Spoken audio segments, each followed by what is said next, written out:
it's going to probably try to catch itself, but only get your fingers in a cinch like that. Okay. Now, drop that out. You already got your back cinch off. Like we told you, do that first. Yeah. See this? Yeah, and then we lift it. See that? Yeah. And just bring it around. Now, what you do is drop that stirrup down. Come around. We're going to show you you're going to buckle up. And always stay close to her. Just let her know that you're coming around. Yep. It's going to kick you. When you're close enough, they're going to push you out of the way. If you give them some space, then you're at the end of it. It'll hurt worse. It's still going to hurt, Dominic. It's still going to hurt. Anyway, Not grab as the bad. cinches. I did that. And then Flip them flip over. them over and then put them up. Yep. So, Now let her do it. Drop it off. Go on my shoulder. back cinch over. Nope. This one. Flip it over that way, and that way the both. Oh, okay, that one. Yep. And after you get them both, then I roll them to the left. Nope, to the left. Yep. Now bring them up to your. There you go.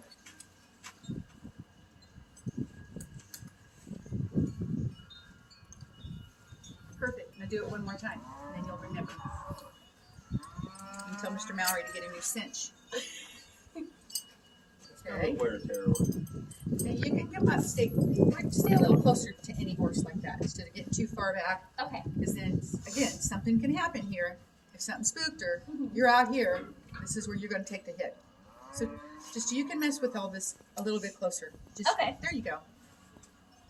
You'll still get the same effect. There you go. Got it. Perfect. Okay. Now, back around here. She knows. And this is, for me, to take a saddle off, I always have to bring it up here. And then you also get ready, it might hit you in the face too. But nothing worse than a shin splint on your knee with one of these stirrups, right? Well, this way good, it's like this. I'll pull the saddle off. I'll make sure them stirrups are down low past my ankles. Because They're it gonna hit hurts. the thing, I let them hit the ground. Yeah. If I hold it up here, then it's gonna whack me in the knee or the shin. Yeah, it's worse than running barrels and hitting them. They'll take you out. Okay, so now go over here and grab a brush. Get you a couple. As Rick showed you how he likes them brushed. Yet? Has he showed you how he likes them brushed? Yes. Okay. I guess she doesn't need this. No, I'm gonna show you better than that. You know what elbow grease is? No. Here's your elbow. Actually, go get me another brush. I don't need that. I'll take this back now. Get a little. This one's a little coarse, so give me a little softer one to go with the coarse one.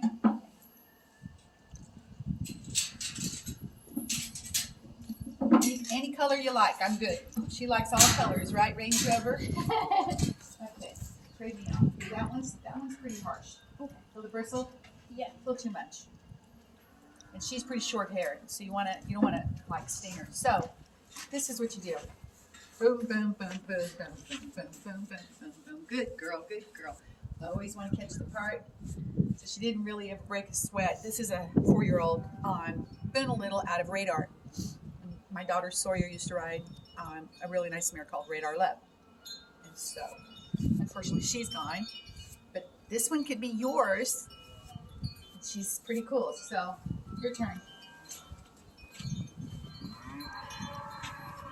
There you go.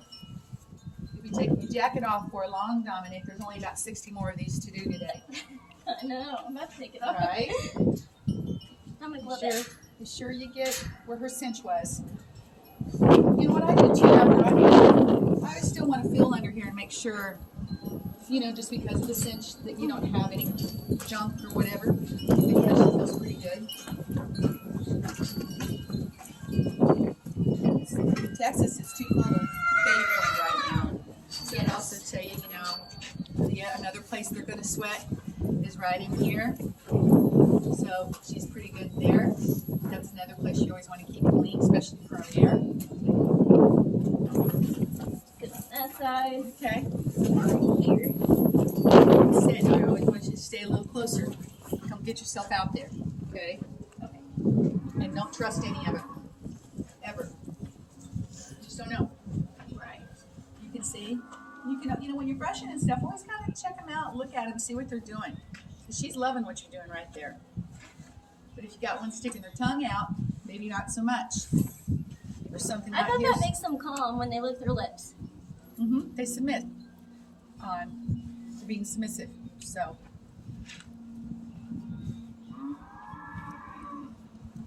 Okay, you're being awful soft.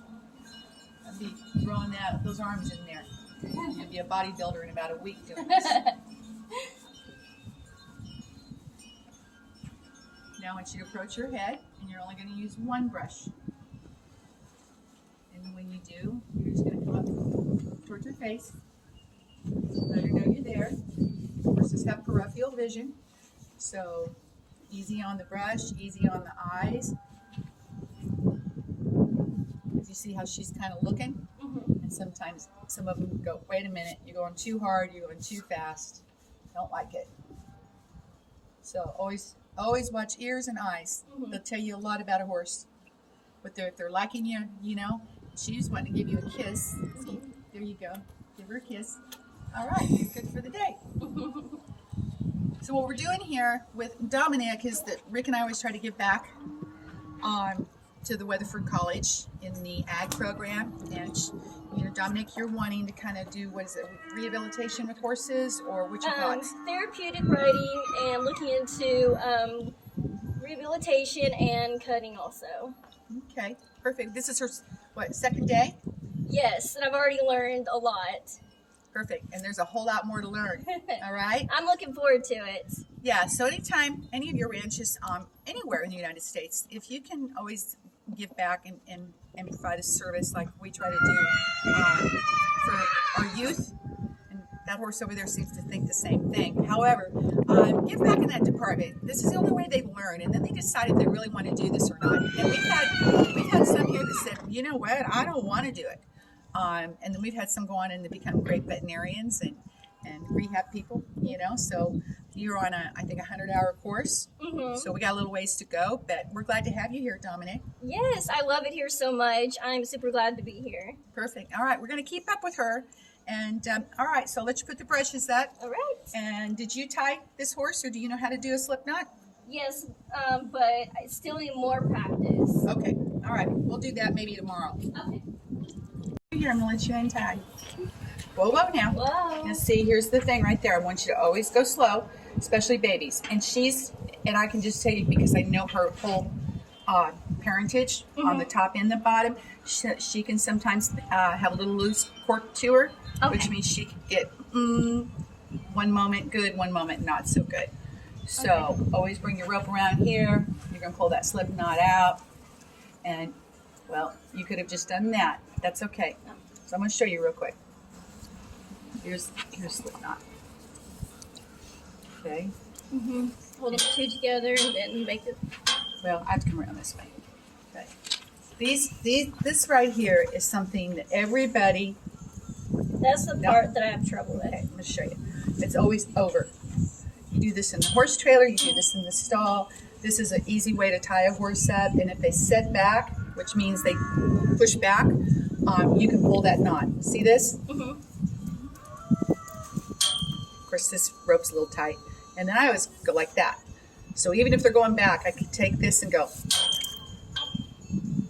Got it? We'll practice that later. Okay. Hey guys, glad you tuned in with us. Subscribe, watch, share, all that good stuff. Western Lifestyles TV. We've got a whole lot more.